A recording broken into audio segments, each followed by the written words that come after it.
Friends, welcome to my channel. ఈరోజు మనము ఒక స్ఫూర్తిదాయకమైన, అందరికీ తెలిసిన ఒక జీవిత చరిత్ర గురించి మాట్లాడుకుందాం. మనకు గద్ద గురించి అందరూ వినే ఉంటారు. మనం ఏమనుకుంటాము, గద్ద అనేది కోడి పిల్లులను ఏదో తీసుకెళ్ళి తినేసి బ్రతికే పక్షి అనుకుంటాం. బట్ దాని జీవిత చరిత్ర చూస్తే మనిషికి ఎంతో స్ఫూర్తిదాయకం.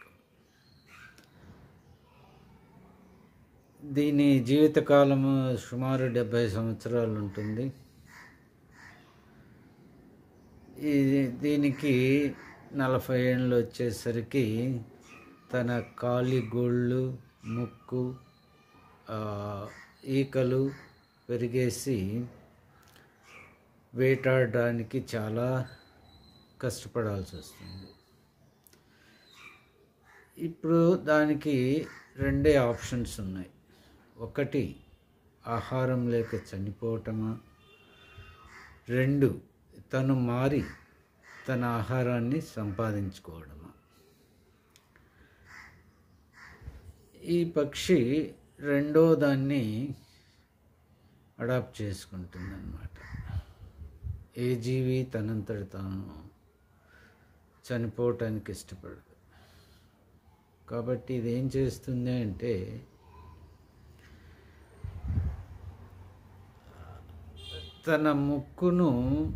తన పెరిగిన ముక్కును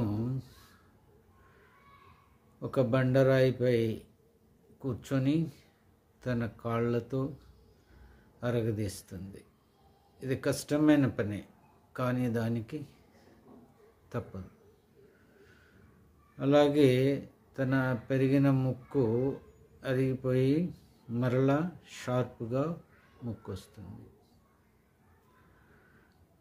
ఈ ముక్కు సహాయంతో తన కాలి గోళ్లను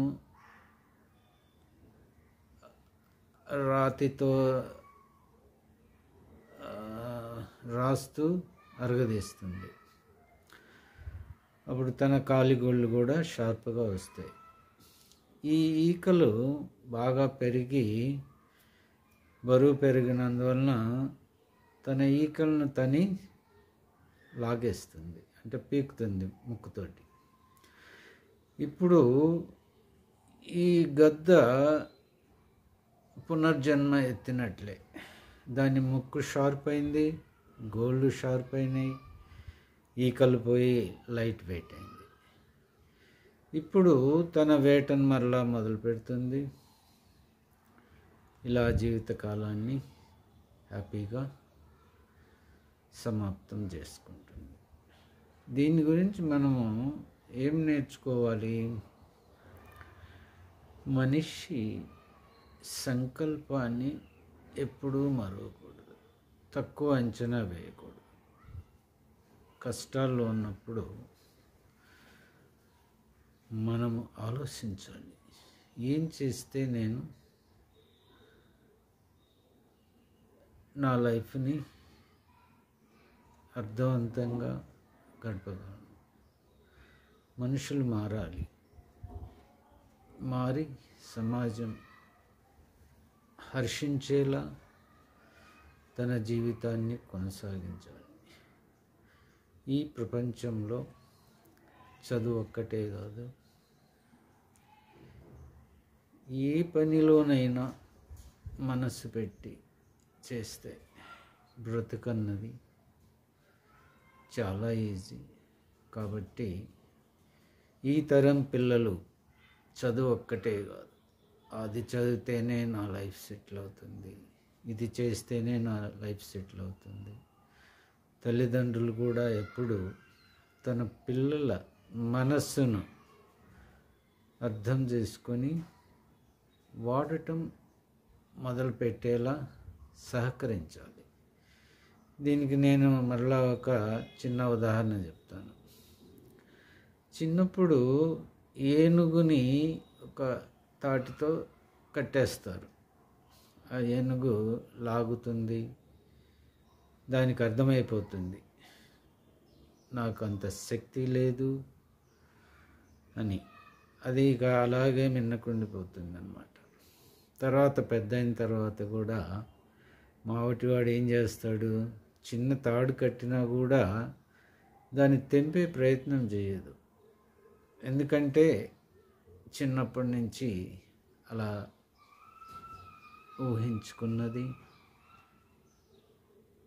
కాబట్టి మన పిల్లవాడిని ఎప్పుడు తను ఒరిజినల్గా తన క్యారెక్టర్ని వికసింపచేయటానికి ప్రయత్నం చేయాలి. తనని ఎప్పుడు బంధాలు, కట్టుబాట్లు అని ఎప్పుడు పెంచుకోడు. అది చిన్నప్పుడు ఓకే, పెరిగే కొద్దీ తన గురించి తను ఆలోచించాలి. అప్పుడే హీ కెన్ టేక్ డెసిషన్స్. కాబట్టి ఈ తరానికి ఈ మెసేజ్ ఎంతో ముఖ్యం. ఆలోచించండి, జీవిత మార్గాన్ని ఎంచుకోండి.